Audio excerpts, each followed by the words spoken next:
Mais entrons dans le vif du sujet de cette déferlante Trump en quelques heures. Rafale de décrets est le plus spectaculaire, le plus significatif peut-être, celui qui frappe en tout cas le plus les esprits.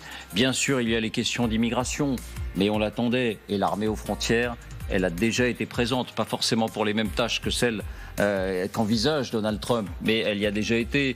Bien sûr, la sortie de l'accord de Paris, c'est une rude nouvelle pour le climat, mais là encore, c'était déjà le cas lors du premier mandat. Non, celle qui frappe le plus les esprits, c'est cette grâce totale, selon les mots de Donald Trump lui-même, à propos d'un événement qui avait secoué non seulement les États-Unis, mais le monde entier. On ne parle pas d'un voleur de bonbons, on parle des émeutiers qui, au dire même de la presse américaine à l'époque, avaient mis en péril pendant quelques heures, fait frissonner la démocratie américaine il y a 4 ans, presque jour pour jour. Il y a beaucoup de monde qui a été condamné, beaucoup de monde encore en prison. Donald Trump arrive et il dit « ce ne sont pas des prisonniers, ce sont des otages » et je prononce une grâce généralisée. Après des années de travail du FBI, après des centaines de condamnations, tout ça balayé. Pour en parler, j'ai le plaisir, vous l'avez entendu, d'accueillir Pierre Servan, notre éditorialiste géopolitique. Merci d'être l'Américain David, qui rentre tout frais des États-Unis. Très intéressant. Ouais. Très intéressant de toucher du doigt cette ferveur autour de Donald Trump, pas celle de la ville de Washington, qui est une ville très largement démocrate, mais des dizaines de milliers de partisans de Trump avaient fait le déplacement et c'était très intéressant de sentir ce qui s'y passait. On vous a invité à Toulouse également pour en parler, parce que vous êtes journaliste franco-américaine et que vous avez publié L'art de Trumper, comment la politique de Trump a contaminé le monde aux éditions du Rocher. Et que, accessoirement, j'habite tout près de Washington. Vous habitez tout près de Washington? Arlington, près du cimetière. Arlington, bien sûr, où Donald Trump s'est arrêté aussi, c'est la tradition. Voilà, ce sera très intéressant de vous entendre.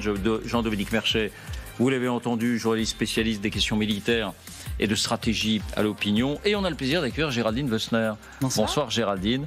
Vous êtes journaliste politique, rédactrice en chef au Point.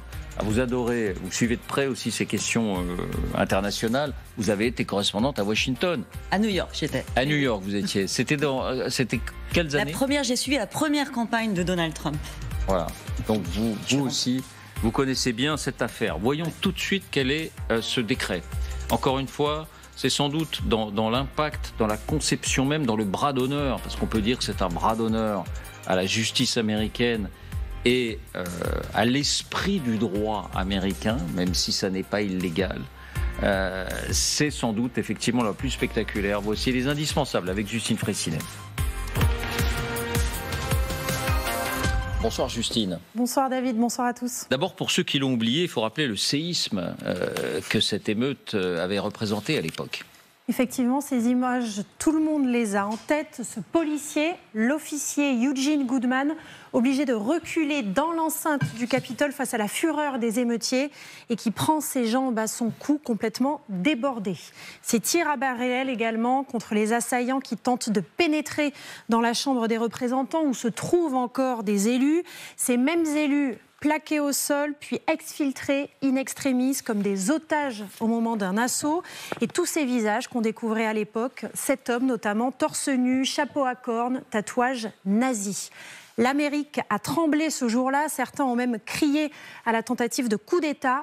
140 policiers ont été blessés et la justice a voulu marquer le coup. Les enquêtes ont été suivies presque jour après jour par les médias américains et finalement, près de 1600 personnes avaient été condamnées, dont 600 à des peines de prison pour complot, sédition contre l'État, jusqu'à 22 ans de prison pour les meneurs. On a eu le sentiment qu'il en allait de l'honneur de la démocratie américaine. Et Donald Trump balaye tout cela donc d'une simple signature il y a quelques heures. Effectivement, Donald Trump l'avait promis, mais beaucoup n'y croyaient pas, y compris dans son propre camp. Eh bien, c'est l'un de ses premiers décrets. Il gracie tous les participants à l'assaut avec une mise en scène soignée. Écoutez-le. So this is January 6th. These are the hostages. Approximately 1,500 for a pardon. Yes. Full pardon. Full pardon or commutations? Full pardon. We have about 6 commutations in there where we're doing further research. Puis regardez, Trump exhibe comme un trophée les parapheurs. Au passage, on note le mot otage pour désigner des délinquants, voire des criminels condamnés. Dans le détail, pour 1549 émeutiers, les peines sont purement et simplement annulées. Pour les autres, elles sont réduites. Précisons que les poursuites encore en cours contre quelques centaines de personnes sont aussi annulées. Les enquêtes prennent fin. Voilà ce qui est écrit sur ce décret noir sur blanc. Cette décision met fin à une grave injustice nationale perpétrée contre le peuple américain au cours des 4 dernières années et lance un processus de réconciliation nationale. Aussitôt, des dizaines de familles et des journalistes accourent devant les prisons du pays. Ici, celle de Washington, où les levées d'écrou devraient se produire dans les prochaines heures. Sur place, on insiste, il s'agit bien, je cite, de prisonniers politiques. Écoutez. This is the first time in decades that we've had political prisoners in America, and I think that this is going to be a stain on our country. Prisonniers politiques, effectivement. Parmi ceux qui retrouvent la liberté, il y a des figures. Il y a des figures de ces mouvements qu'on a dit insurrectionnels à l'époque. Effectivement, notamment celui dont on avait parlé le plus, le voici, c'est cet homme Enrique Tarrio, 42 ans, ex-leader des Proud Boys, ce mouvement néofasciste, suprémaciste blanc, assumé et revendiqué. Il avait été condamné à 22 ans de prison. Et bien à l'heure où on se parle, il a déjà quitté sa cellule d'une prison de Louisiane. Il n'était pas présent au Capitole ce jour-là, mais le juge avait considéré qu'il était, je cite, le dirigeant ultime du complot. Autre visage désormais fameux qui va également retrouver la liberté, Stewart Rhodes, 58 ans, à la tête des Outkeepers, une milice paramilitaire d'extrême droite, 18 ans de prison, rayé d'un trait de plume. Une question encore, Donald Trump a-t-il le droit de gracier l'ensemble de ses détenus ? Eh bien oui, le président des États-Unis a légalement le droit de gracier des condamnés. Cela fait partie de ses attributions de président. Selon l'article 2 de la Constitution américaine, le président des États-Unis aura le pouvoir de pardonner les crimes fédéraux, à l'exception des cas de destitution, et de commuer les peines. En revanche, est-ce que c'est conforme aux usages de l'état de droit américain ? Eh bien, en cherchant, on n'a pas trouvé d'exemple d'une décision aussi massive sur un sujet si sensible. Bronca chez les démocrates, Nancy Pelosi, ex-présidente de la Chambre des représentants, qui avait été aux avant-postes dans cette affaire, dénonce une insulte scandaleuse à notre système judiciaire et aux héros qui ont souffert pour protéger le Capitole, le Congrès et la Constitution. Mais ce qui retient l'attention ce soir, c'est que les républicains eux-mêmes semblent incrédules face à l'ampleur de cette revanche, entre guillemets, de Donald Trump. Il faut se rappeler que ces derniers jours, J.D. Vance, le vice-président, et Pam Bondi, la future procureure générale, avaient assuré que les émeutiers qui ont attaqué des policiers resteraient en prison. Eh bien, ce n'est pas le cas. Merci, Justine. Vous voyez bien ce qui est intéressant dans cette affaire, c'est à quel point il se sent fort, à quel point il se sent invulnérable pour passer outre ces décisions, ces années de travail de la justice et de la police. Oui. Justine vient de le dire, c'est une revanche. En fait, c'est une revanche. La société politique américaine est totalement polarisée. Mais là, il y a un vainqueur et des vaincus. Et le vainqueur, eh bien, il s'accorde tous les droits. Droits que la Constitution américaine lui reconnaît. Hein. Il n'y a pas de violation de loi fédérale. Mais effectivement, on est dans un... On voit au travers ça, on a bien fait de choisir ce sujet parce que ça montre ce qu'est la gouvernance, la manière de gouverner de Donald Trump. On est rentré dans autre chose. Alors c'est vrai que Joe Biden... La veille de partir, il avait signé quelques grâces aussi pour protéger ses amis et sa famille. C'est pas très bien non plus, hein, mais ça n'a pas l'ampleur. Puis en plus, il n'avait pas commis de tels actes.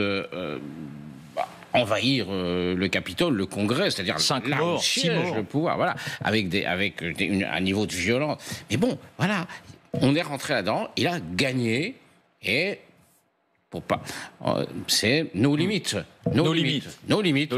Je fais ce que j'ai envie de faire, puisque j'ai le droit de le faire. Il a le droit de le faire. Mais est-ce qu'on imagine ça dans une autre démocratie occidentale, et est-ce qu'on imagine ça, est-ce qu'on a le souvenir de ça à cette échelle-là dans l'histoire américaine? Anne? Non, enfin, il y a eu des grâces, il y a une grâce générale après la guerre qu'on appelle ici de sécession, qui était la guerre civile, et un président dont j'ai oublié le nom, je crois que c'était le président Johnson, ou Jackson, je ne sais pas, je les confonds toujours, a gracié tous ceux qui avaient participé du côté sudiste à la guerre civile contre le Nord, qui étaient donc les vaincus. Et à l'époque aussi, ça a quand même un peu remué les foules, mais en même temps... On parle de la fin du 19e. On parle, alors la guerre de sécession, ça a fini en 1865, donc voilà. Oui, on remonte loin quand même. Mais là, c'était un pardon à toute une partie du pays. D'un autre côté, comment on aurait reconstitué l'unité du pays sans en passer par là? Bon, là, c'est totalement différent. Ce qui n'est pas surprenant dans cette histoire, d'ailleurs, c'est que contrairement à ce que font la plupart des hommes politiques, Donald Trump tient toujours ses promesses. Il avait dit qu'il gracierait ce qu'il appelait les otages et qui était considéré, effectivement, une partie de la population et de sa base considérait qu'il y avait eu un traitement inégal parce qu'il y a eu d'autres émeutes aux États-Unis, notamment après la mort de George Floyd, où il y a eu des incendies massifs à Minneapolis, y compris dans des bâtiments publics dans lesquels se trouvaient des gens, et où la justice n'a pas tapé aussi fort. Mais là, il y avait le symbole qui est le cœur de la nation. Il y a eu une enquête remarquable qui a duré pendant des années, et la justice a tapé très fort, quand même 22 ans de prison. Je ne sais pas si on a ça en France quand on tue sa belle-mère. Mais bon, et donc, on s'attendait à ce qu'il gracie une partie, mais pas effectivement ceux qui avaient affronté la police, ce qui, aux États-Unis, est un crime capital. Il ne faut absolument pas toucher à la police, et d'ailleurs, elle a le droit de répliquer, puisqu'on l'a vu, d'ailleurs, elle a tiré sur les émeutiers. Trump tout-puissant, Trump sans limite. Si ça retient notre attention, c'est évidemment parce qu'on se dit qu'un homme qui peut défier de cette manière-là le fonctionnement de la justice et de la police le fera aussi sur le plan international. Alors, il faut quand même replacer les choses dans leur contexte qu'on a un peu tendance à oublier. À l'époque, il y a eu cette invasion, ces images qui ont extraordinairement choqué, beaucoup de violence, mais Donald Trump, et c'est là où il y a un côté revanche, n'a jamais digéré d'être pointé comme celui qui avait dirigé ces gens vers le Capitole, ce qu'il a toujours nié. Ce qui peut choquer aujourd'hui dans cette grâce générale, c'est les 14 personnes qui ont été identifiées comme des meneurs, qui étaient condamnés à de très lourdes peines et qui, eux, effectivement, sortent de prison. Mais en réalité, du côté des Républicains, ils sont très nombreux à avoir pensé qu'effectivement, la justice avait eu la main plus que très lourde. Il y a encore eu un homme, un soixantenaire, qui a été condamné la semaine dernière pour avoir bousculé, avoir résisté à une arrestation. Il a pris 6 ans de prison. Donc nous, on peut avoir, si vous voulez, ce type de mouvement de protestation. On l'a eu aussi pendant les Gilets jaunes. C'est comme si pendant les émeutes des Gilets jaunes, on avait coffré tout le monde et puis et condamné à des peines de prison ferme. Donc il y a ces deux dimensions. Et du coup, il y va avec toute la radicalité qui lui est propre, puisque c'est ça, je gracie tout le monde, je ne fais plus aucune mesure. Donc ça choque autant que ça avait choqué les Républicains dans l'autre sens. Alors Pierre, l'expert en stratégie, parce que là, évidemment, encore une fois, je le dis, on ne peut pas s'empêcher de penser que s'il se sent suffisamment fort pour prendre à revers la justice, la police de son pays, il n'aura pas de limite non plus sur le plan international. C'est mon analyse, c'était mon analyse pendant la campagne, ça le demeure aujourd'hui, et cette décision est extrêmement forte justement dans l'expression de la toute-puissance totale. Alors, il y a une commission d'enquête tout à fait remarquable sur les événements du 6 janvier, une commission d'enquête mixte, comme souvent au Congrès, avec des républicains et des démocrates. Les républicains sont voués aux gémonies par Trump, et cette commission d'enquête montre très clairement que Trump a non seulement initié le mouvement, l'a encouragé, mais il y a un épisode également que Trump a évoqué hier dans la deuxième partie de discours, où on ne peut rien comprendre si on ne sait pas ce qu'il y a dans la commission d'enquête, qui est, vous comprenez, on m'a accusé d'avoir voulu étrangler un bodyguard, un garde de sécurité, et donc il fait toute une digression en disant mais mes mains sont pas assez grandes, ils sont très baraqués, etc. Ça vient d'où ce truc-là qui tombe au milieu de son discours, qui était assez hallucinant?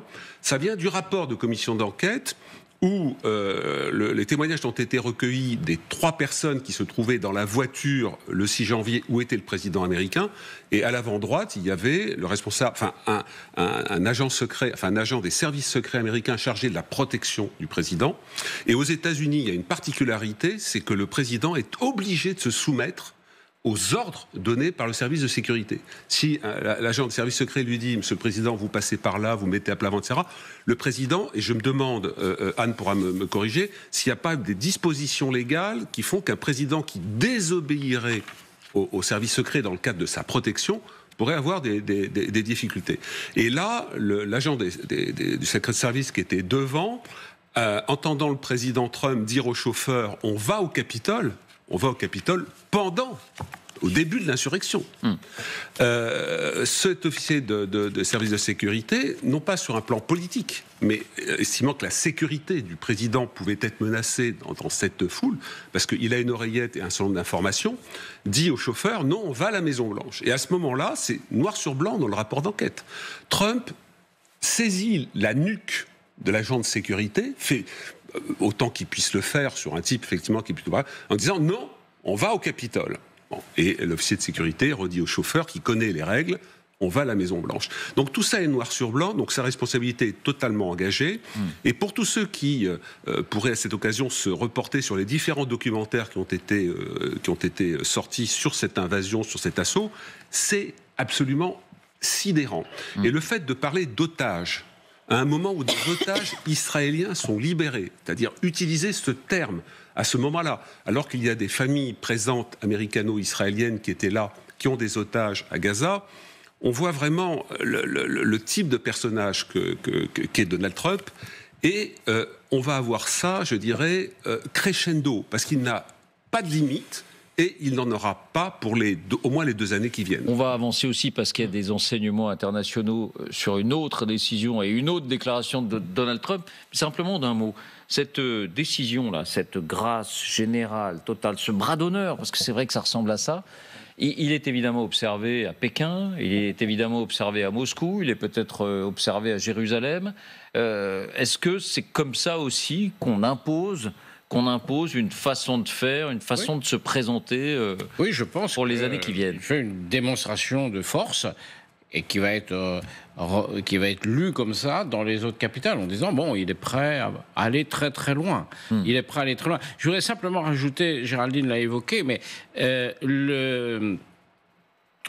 Donald Trump a toujours considéré qu'il n'avait pas perdu l'élection précédente. Il a dit qu'il l'avait perdu une fois. Ah bon? Oui, il l'a dit une fois. Oui, il a dit. Hier, il a redit. C'est-à-dire, il a fait semblant. Mais il s'est battu. Hier, il a redit qu'elle avait été volée. Oui, les gens qui manifestaient au Capitole, pour lui, on lui a volé l'élection. Et les gens qui manifestaient au Capitole, qui ont envahi le Capitole, étaient là pour dire oui, on a volé l'élection. Donc, ils pensent la même chose. Donc, effectivement, qu'il leur pardonne, c'est dans la logique des choses. Enfin, vu sa vision d'une manipulation électorale qui l'aurait privé de la victoire. Voilà. Mais il faut imaginer si, évidemment, très difficile de comparer, et un tel cas de figure n'aurait pas pu se produire. Mais si ce genre d'affaire avait eu lieu à Moscou, nous serions en train de la commenter et de dire vraiment, Vladimir Poutine ne connaît aucune limite. On ne va pas du tout comparer Trump, le président d'une démocratie, il faut quand même insister là-dessus.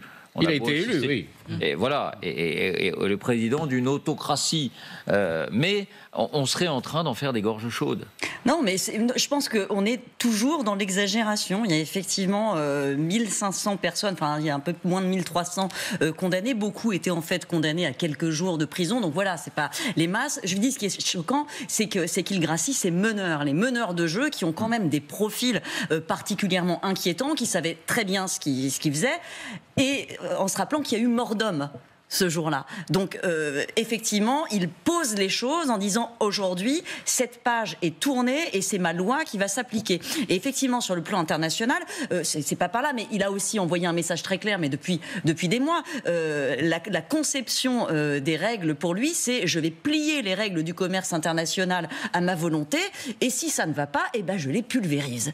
Et voilà, faites avec. Voilà, ça s'appelle afficher. Deal with it. Alors, sur le plan international, oui. Pardon, juste un mot, plan international, mais sur le plan intérieur, je pense que le message qu'il envoie à ses fans, c'est un message leur disant j'ai besoin de votre fidélité totale pour aujourd'hui et pour demain, et quoi que vous fassiez, que vous puissiez faire demain à mon appel, eh bien, sachez que, de toute façon, je vous protégerai jusqu'au bout. Et ça, à mon avis, c'est un facteur très grave, déjà dans un pays qui est très tendu, où les relations sont très, très, très antagonistes. Le fait d'envoyer ce message en disant « je serai toujours là, et si je vous demande des choses un peu limites, vous pourrez le faire parce que je vous protégerai », je pense que c'est un facteur qui n'est pas très positif en interne. Et en externe, ça renforce, si vous voulez, le message qui existe depuis à peu près 20 ans dans les relations internationales, c'est le droit n'a pas d'importance, seul le rapport de force est important.